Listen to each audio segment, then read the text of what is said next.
Got it. Schrems, Schrems filed his complaint with the Irish Data Protection Authority in 2013.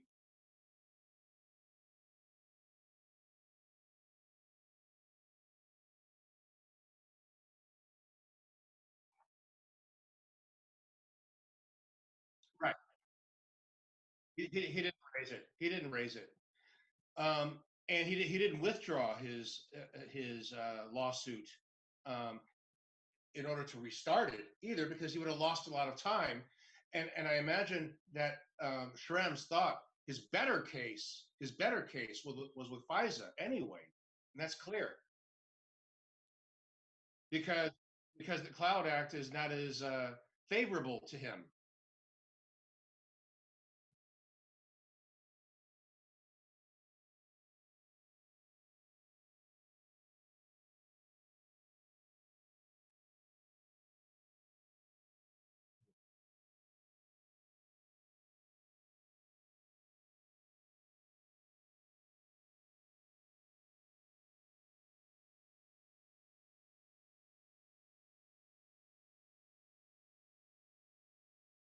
Yeah, I think for that, Julie, you're better off talking to my colleague Wang Yinan.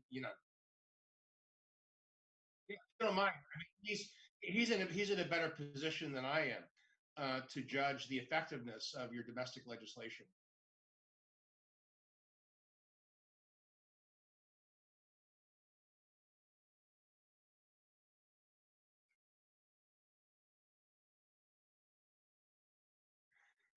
Uh, well, uh, well, we're not talking about Facebook now. We're talking about Chinese companies that are doing business over here, and the yeah, right. So any look, there could be any number of Shrems, and like I was saying, right now, I think that um, the average European probably doesn't care whether a Chinese company is wants his consent to bring his data to the mainland. That could change, though. Obviously, you see the tensions rising with between China and the U.S. Even in Europe, you have the Commission's white paper regarding foreign subsidies. I don't know if you're familiar with that.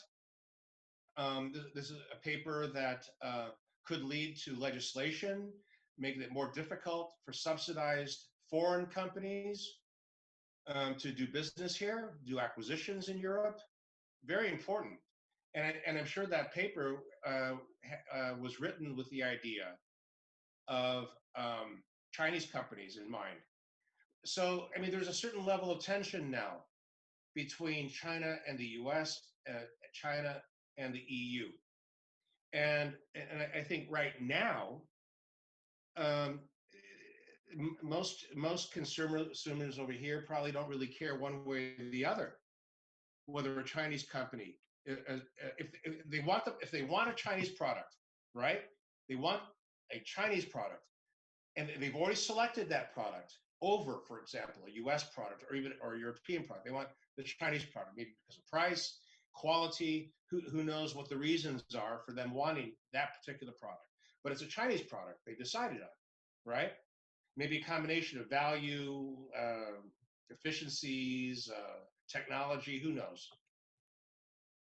If he's asked permission, consent to give his data to that Chinese company right now, I mean, look, I can't judge what 300 million people are going to say about that.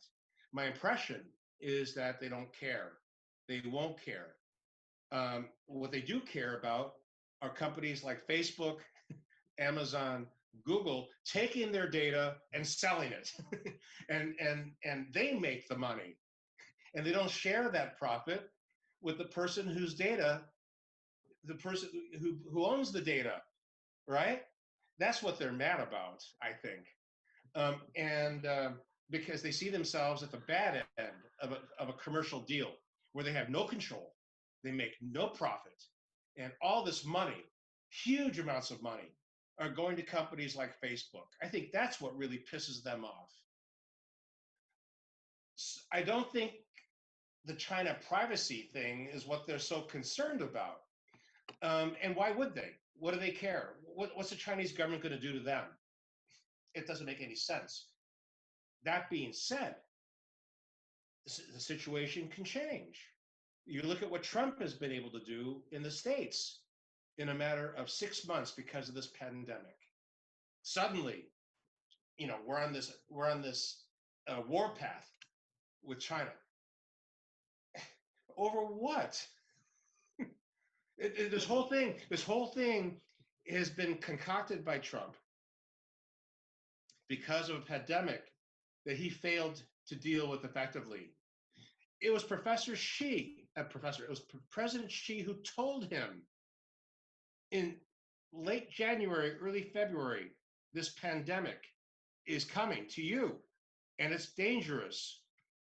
Trump chose not to do anything about it, but now he wants to blame the Chinese. So you could see the hysteria building in the United States about this. And the hysteria doesn't have geographic borders.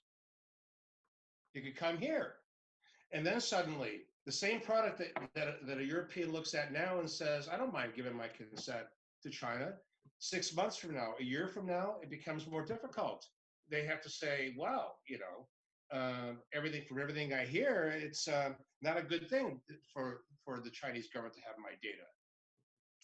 I think that a smart Chinese company should be thinking ahead about this issue and be thinking about this not becoming an issue,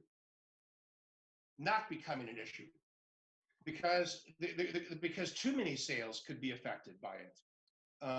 And if I were, I think, a CEO of a Chinese company, I'd say, let's just move this stuff offshore. Let's just, and not just for Europe, but for the US, that their data doesn't go to China either. So all of it goes offshore. I think that to me makes a lot more sense.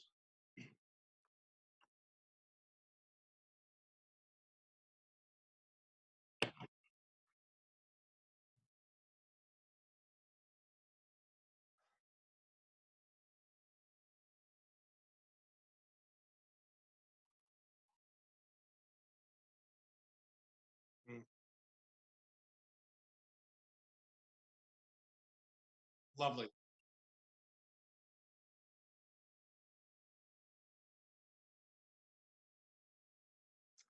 Um,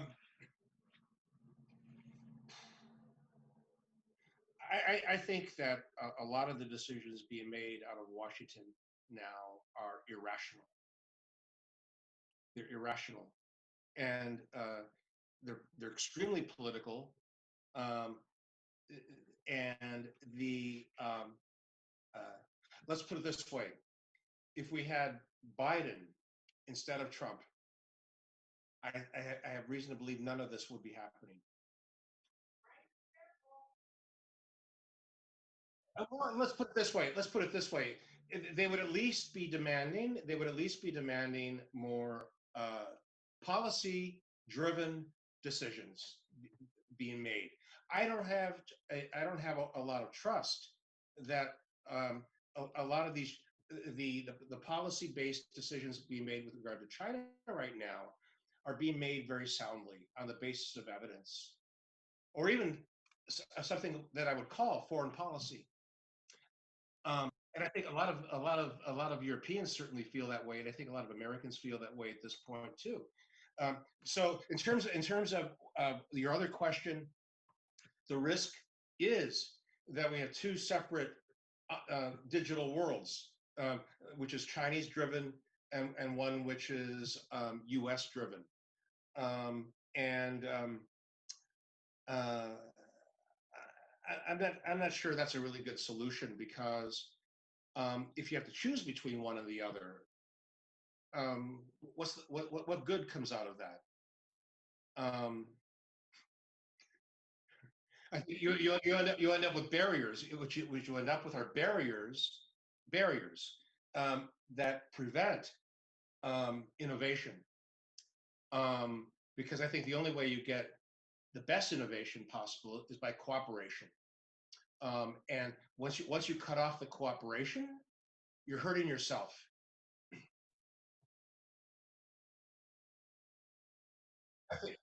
I think that's unfortunately the case. And I also think too that I don't know what went into the WeChat decision, but I use WeChat all the time, and obviously, well, I can't say obviously. I don't know whether the federal government in the U.S. Is aware or cares about the fact that so many expatriate Chinese and Chinese students in the States are relying on WeChat to talk to their family and friends back home. I don't understand why it's considered such a threat. I don't understand it. And I read nothing to suggest that it is. Um, so coming back to the thing at hand, this GDPR and the Schrems thing, I think this is a huge, it's a huge matter. Um, and it remains to be seen how many other companies are going to get drawn into this now in terms of data transfer, right? It remains to be seen. What I've heard recently is that the US and EU are already discussing a replacement for the privacy shield that they originally agreed to. So there's already an effort being made. There's already an effort being made to um, um, fix this problem between the EU and the states, so that data can be transferred to the U.S. safely, legally.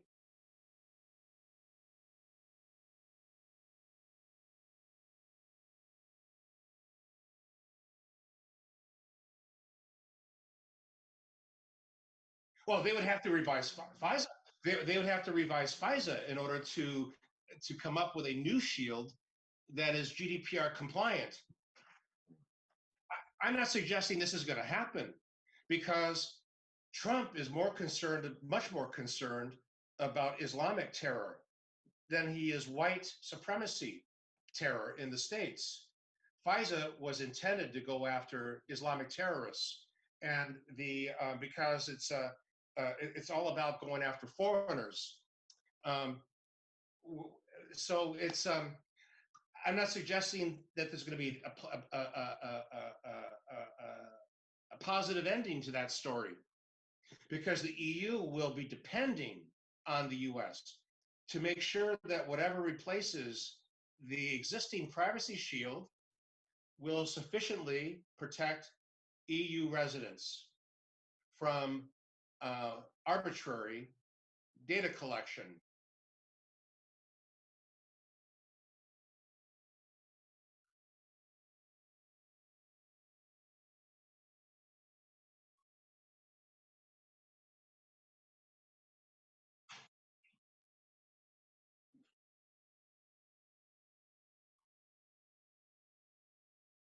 Well, this is what I'm suggesting, that if you don't have standard contractual clauses, and you don't have a privacy an adequacy decision relating to another country like the US, then you're forced to ask consent. And I think the worry on the US side is going to be, there are going to be many people in the US who will not voluntarily give their data to to an American company, because now they're aware of the fact that their data in the States can be obtained by federal agencies.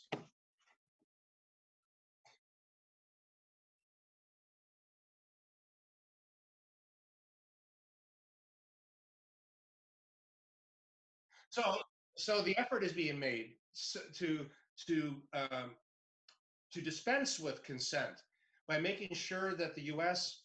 has a legal platform which is roughly equivalent to GDPR. I don't know if that's going to happen. I don't know if that's going to happen. Yes, of course. Yeah, yeah. And if we're possible with China, they would do the same thing if we're possible.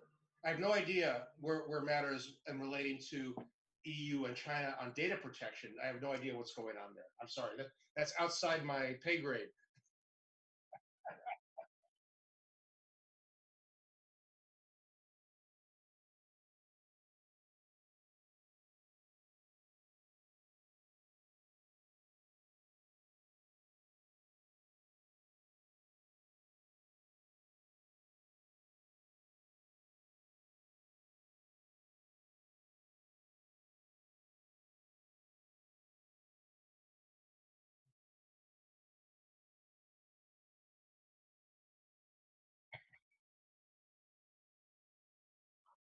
Uh, well, the risk of a Chinese company being sued by an individual here is pretty small.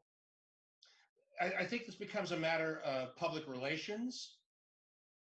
It becomes a matter of public relations and ultimately lost profit because if it turns out that a major Chinese company, for example, was not indicating to U.S. consumers that this data was being sold or given to federal agencies in China, and then it was discovered later on that yes, that hundreds and thousands of EU customers, their data was being used in this way. That would be, for the company concerned, a possible public relations disaster, right? And then suddenly there's a boycott, and no one wants to buy that company's products anymore because nobody told these individuals that their data could be used in these ways and was being used in these ways. Of course, you could say the same thing about Facebook. Are there people boycotting Facebook? They continue to make huge amounts of money despite what they do with the data because people want the product, they want the service so badly, and they don't see a substitute. Not Twitter, not obviously not WeChat over here. So what is the substitute for Facebook? Instagram? I mean, so you have all these elements that combine to shape um, the company's future business over here. And lawyers are in the business of mitigating risk. Okay? That's what we're paid to do, and also to have a little bit of foresight into the future. And I think that um, these kinds of concerns 6 months from now could suddenly become very important over here. What is going on in China with my data? Not me personally, but you can imagine a consumer thinking this way, and then it becomes a matter, if necessary, for the Chinese government to offer assurances to EU consumers that, hey, we don't want your data. We have no reason to be asking for your data.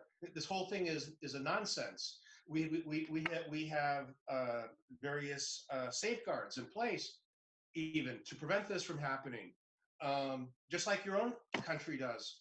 I mean, look, this is we're hypothesizing now, obviously, and but I do think that this could become a much bigger issue than it is at the moment. So, my advice to big Chinese companies is not to let it become this issue, and just and because if they have a lot of customers over here, maybe they should consider an offshore data center. I think I think Facebook is going to have to do this. Honestly, I think Facebook is going to have to think seriously about doing this because I don't think they're going to find this data shield, privacy shield thing. It's not going to do the job. I, I don't think it's going to happen. I don't think it's going to happen unless the U.S. got rid of FISA. Got rid of FISA. I don't think that's going to happen. Not anytime soon.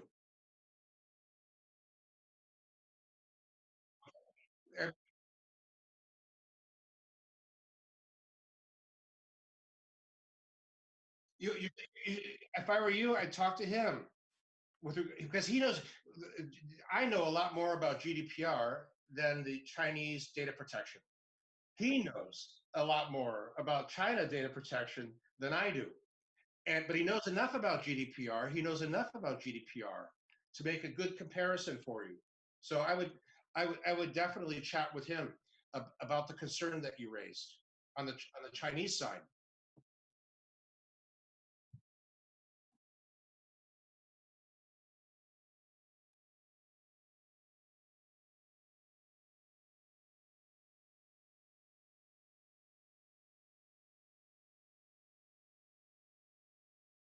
I have a lot of problems with GDPR.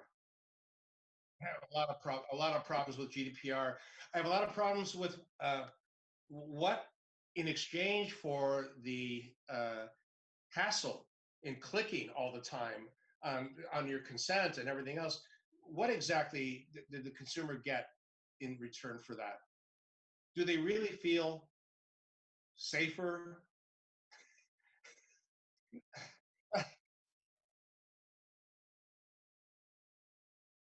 Yeah, exactly. I think the real benefit of GDPR, the real benefit of GDPR has been to beef up companies' data breach systems, right? To prevent massive data breaches, theft. Um, and that it has done because it's gone after companies like Marriott and others who suffered data breaches and dealt with it in a very inadequate way. That's the main thing. I think the other bits and pieces regarding getting your permission to collect your data and all it is so painfully detailed. Lawyers have done very well with this. Lawyers have done very well with this.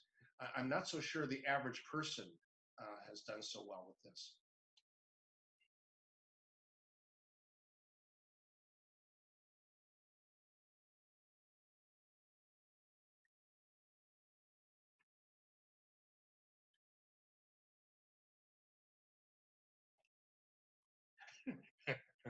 Yeah. It's very, very hard to legislate something like this. It is very hard.